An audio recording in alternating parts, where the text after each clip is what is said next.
Aujourd'hui des caractères virologiques du virus VIH, c'est-à-dire la structure, l'organisation de son génome et le diagnostic virologique. Et pour cela, on va voir le plan est le suivant.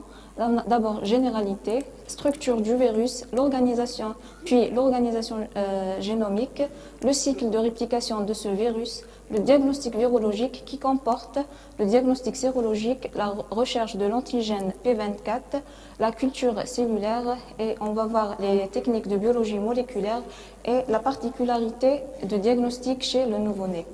On va voir aussi le suivi virologique des personnes infectées par le VIH et enfin, conclusion. Donc, commençons par les généralités. VIH, c'est le virus de l'immunodéficience humaine. Ce virus appartient à la famille des rétrovirus. Dans cette famille, on a 3 sous-familles, oncovirus, lentivirus et spumavirus. Le VIH appartient à la sous-famille des lentivirus. Donc, on a dit que le VIH appartient à la famille des rétrovirus. Qu'appelle-t-on rétrovirus?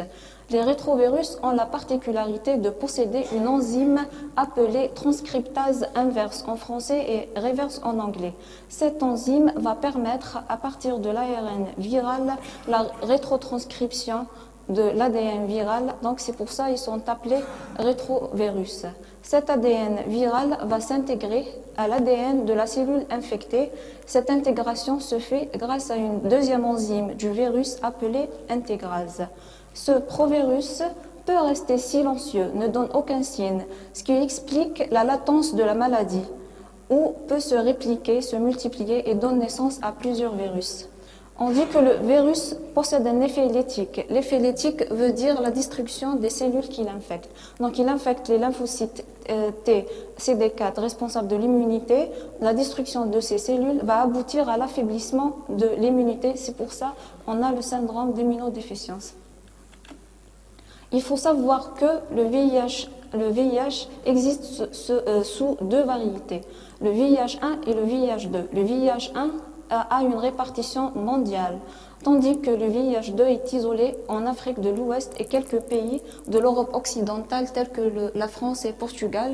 Et on explique ça par les liens qui existent, les relations qui existent entre ces pays et l'Afrique de l'Ouest.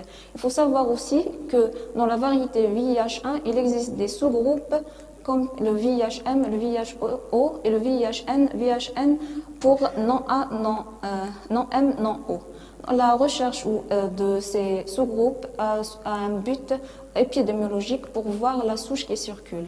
Il faut savoir aussi que le VIH a une transmission sanguine, sexuelle et transmission materno-fétale. Sanguine par les transfusions, les accidents exposant au sang, et chez les toxicomanes par l'échange de seringues, sexuelle car le virus existe dans les sécrétions vaginales, le sperme, et transmission materno-fétale, le risque est beaucoup plus élevé en fin du 3e trimestre et au cours de l'accouchement. Le VIH est un virus enveloppé. Il faut savoir que pour les virus enveloppés, l'enveloppe est un élément de fragilité. Les virus enveloppés sont fragiles, tandis que les virus nus sont résistants. Donc le VIH est un virus enveloppé, donc fragile. Il est sensible à la chaleur. Il est inactivé par chauffage à 56 degrés pendant 30 minutes. Il est inactivé en 5 minutes par l'hypochlorite de sodium à 0,2%, il est inactivé par l'éthanol à 70%, il est sensible aux solvants de lipides et aux détergents. Passons maintenant à la structure de ce virus. Le virus a une forme sphérique spéculée, donc il est constitué d'une enveloppe spéculée. Les spécules représentent les glycoprotéines d'enveloppe. C'est les glycoprotéines d'enveloppe, puisqu'il y a 2 variétés, VIH1 et le VIH2. Chez le VIH1, on trouve glycoprotéine 41 et glycoprotéine 120. Et pour le VIH2, on a la glycoprotéine 36 et la glycoprotéine 140. Elle est constituée d'un corps, un nucléotide, qui est représenté par 2 brins d'ADN identiques. Cet ARN l'ARN est associé à 3 enzymes virales. On a l'intégrase et la protéase et la transcriptase inverse. Le virus possède aussi des antigènes internes, c'est la P17, protéine de capside, antigène de capside, et la P24, protéines antigènes de matrice. Pourquoi cette appellation P17, P24, GP41, ça correspond au poids moléculaire de la protéine. P17, donc c'est une protéine qui a un poids moléculaire de 17 000 kDa. La P24 a un poids moléculaire de 24 000 kDa. Donc, après la structure du virus, on va voir le génome de ce virus. Le génome du virus est constitué de 3 gènes principaux et 6 gènes accessoires. Commençons par les gènes principaux. On a le gène GAG, le gène POL et le gène ENV. Chaque gène a une fonction bien définie, c'est la synthèse des protéines virales. Donc le gène GAG, on le voit dans la photo. Il est responsable de la synthèse des protéines virales internes. Protéines P17, P24, P15 pour VIH1, P26, P16 pour VIH2. Mais cette synthèse est précédée par la synthèse d'un précurseur immature de poids moléculaire 55 000 kDa, donc il est appelé le P55. Le clivage de cette polyprotéine se fait grâce à l'enzyme virale, la protéase. Le deuxième gène, le POL, il va synthétiser les protéines virales qui jouent un rôle enzymatique. Donc la transcriptase reverse, la protéase et l'intégrase. On le voit ici, le gène POL, le gène POL, et donc il va synthétiser les enzymes virales. Le dernier gène principal, le gène ENV, donc il va coder les glycoprotéines d'enveloppe.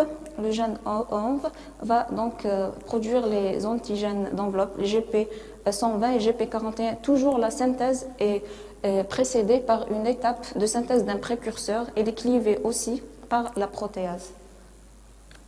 Donc, après les 3 principaux gènes, on a les gènes accessoires. 5 sont les mêmes, le 6e varie selon la variété du VIH. Donc on a le gène TAT, REV, NEV, VIF et VPR. On a le VPU pour le VIH et le VPX pour le VIH2.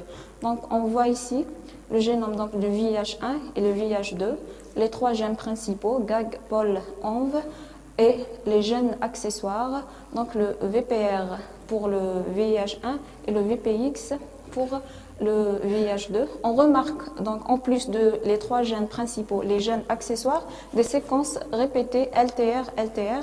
Ces gènes donc ces séquences comprennent les signaux de régulation de l'expression des gènes du virus. Donc, après la structure du virus et l'organisation de son génome, on va voir le cycle de réplication virale. Il est très important de comprendre le cycle de multiplication parce que si on le comprend, on va comprendre la physiopathologie de l'infection. Donc, le virus a un tropisme pour les lymphocytes CD4 et macrophages monocytes. Tropisme, ça veut dire affinité. Donc, le récepteur de ce virus est le CD4.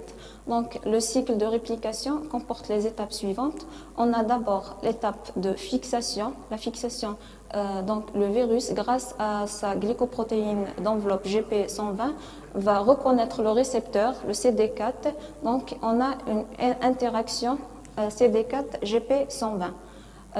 Après cette fixation, donc, on a la pénétration du virus à l'intérieur du cytoplasme de la cellule cible après fusion des 2 enveloppes. Après donc, la pénétration, on a la 3e étape qui est la décapsidation. La décapsidation qui veut dire que le virus va se libérer au moins partiellement de sa capside. Donc, une fois à l'intérieur, on a l'étape de rétrotranscription. On a vu que la rétrotranscription, c'est la synthèse de l'ADN à partir de l'ARN, et cela grâce à l'enzyme transcriptase inverse. Et après cette, on a donc l'ADN qui va s'intégrer au génome de la cellule infectée. C'est ce qu'on appelle l'intégration, qui se fait grâce à l'enzyme intégrase. Donc, 5e étape. Donc, une fois intégré, ce provirus va être transcrit en ARNM et va synthétiser des protéines immatures clivées après par les protéases pour donner des protéines matures.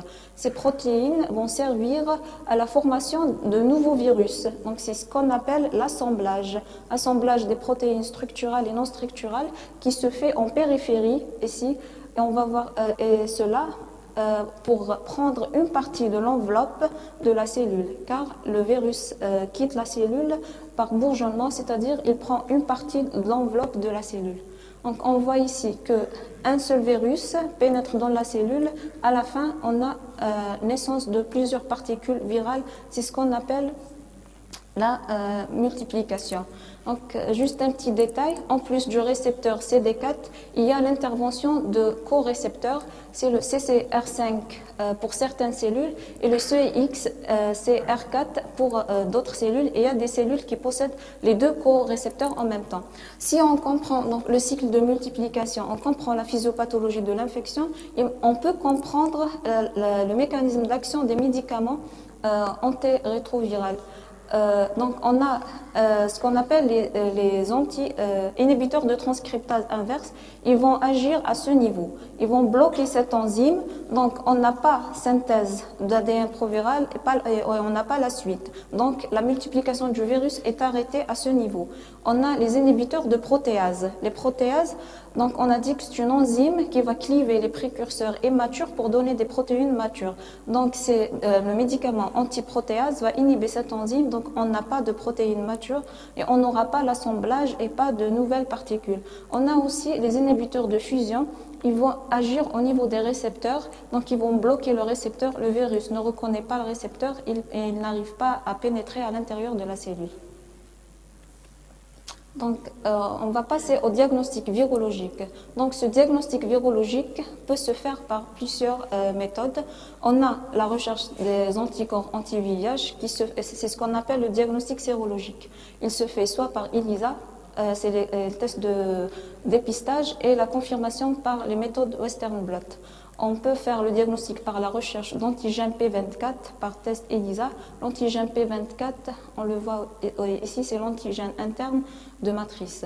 Le diagnostic peut se faire aussi par l'isolement de tout le virus et cela par culture cellulaire.